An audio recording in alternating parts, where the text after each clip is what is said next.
I had $1 for every time that a student asked me for career advice about transferring to a different school that had more name recognition and was more of a target school for finance programs or for big banks, I'd be well on my way towards financial freedom. That's probably not the case, but I went to the University of Pittsburgh with Carnegie Mellon right around the corner. So that was a popular site that students set their eyes on who thought that they needed a shiny name brand target school on their resume in order to secure an offer on Wall Street. I did it without any of it. Non-target school, no connections, no recipe. But I still secured a JP Morgan wealth management internship in my junior year of college, not because I knew someone, but because I built the system I wish I had. And now we teach that same system to students across the country. So what does non-target even mean? And why does it matter in the first place?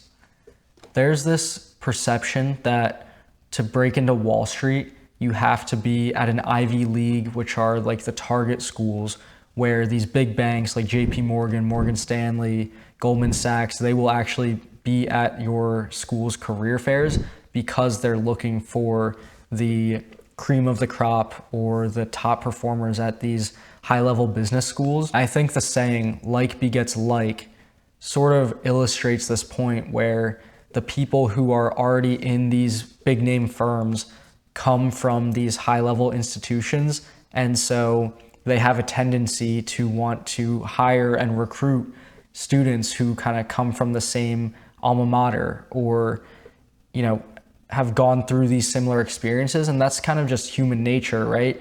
You connect with people a little bit more when you have a common thread to pull.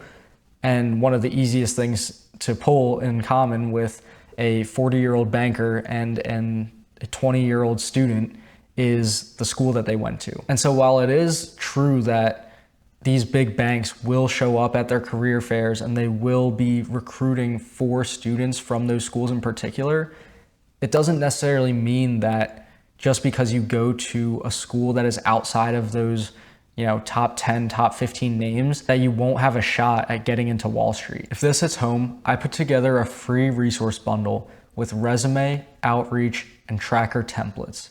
It's what I wish I had when I started. You can grab it in the first link in the description below. And so one of the biggest myths that students continue to believe is that they need to come from these target schools in order to even have a shot at getting into an interview at a bulge bracket bank, which is just clearly not the case. If anything, you can use the fact that you don't come from a target school to your advantage if you play your cards right and you just view it from a different perspective. You could use that as the underdog story. Like, hey, I know that I don't come from schools like Harvard or Princeton or Penn where they have these big firms at their career fairs searching for these students, handing them internship offers on a silver spoon, which who knows if that's even the case. I don't know because I wasn't at one of those schools, but you can build that into your story and choose to be the underdog where you kind of incorporate that into your everyday attitude that you have to work for your position every single day,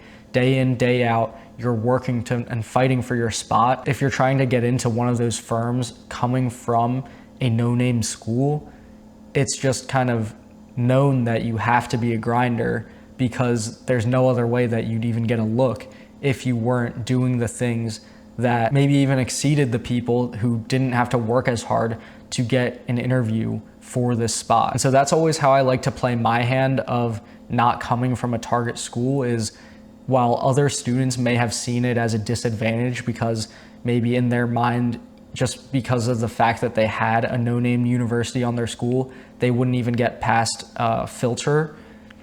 Instead, using that to build upon your story of your work ethic and why you deserve the spot more than somebody that comes maybe from a target school. And so one of the biggest moments in my journey that really flipped the switch for me to realize, hey, I don't have to come from a prestigious school to get into a big name firm like JP Morgan, is when I was submitting my applications. You get those stupid hire views where you have to record yourself doing a one-way interview and you don't even know if anybody's gonna be listening to it or watching it on the other end. but you still have to come up with an answer and pretend that you're in an interview talking to somebody. I submitted my hire view because I think as long as you have, the bare minimum qualifications of you're graduating in the certain year that they're looking for, you have, certain keywords and buzzwords in your resume. I think they offer the hire views to most people, and you have like a decent GPA, you'd probably get the hire view. And then from there is when they either use AI to review the hire views, or sometimes even real people are sitting there on the other end after these tens or dozens of or hundreds of students submit their hire views, and actually watch them and deliberate on who gets to move on to an interview round or a super day.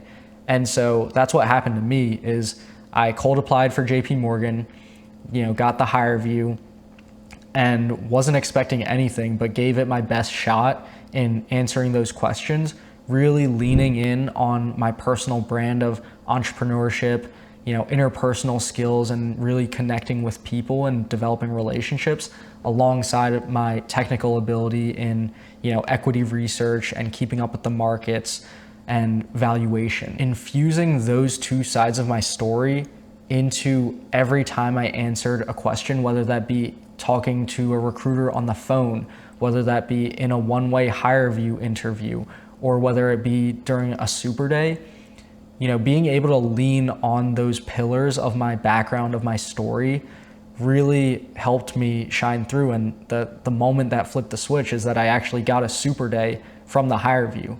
When you submit your hire views, you never really expect to hear back from anything, because you're just like, oh, they're making me do this assessment.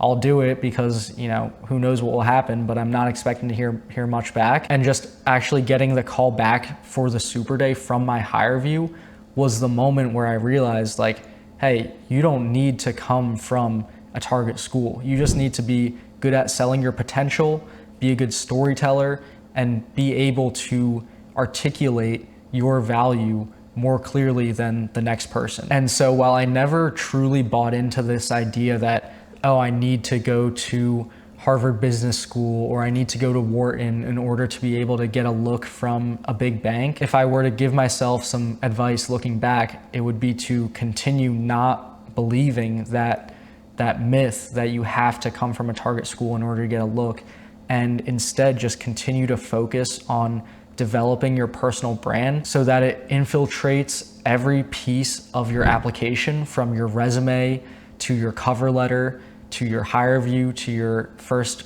screening call with the hiring manager, to all of your interviews and your follow-up emails. If you spend less time worrying about, hey, did I pick the right school to go to? Should I spend all my energy transferring to a different school?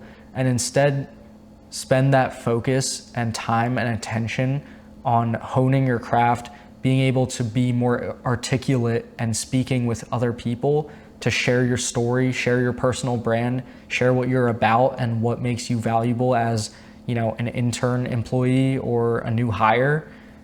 I think those skills will serve you far better than trying to get into the shiniest door that you can. If you're serious about standing out without connections, apply to our mentorship program in the link in the description below to fast track your first finance offer. Let's cook. We'll see you over there.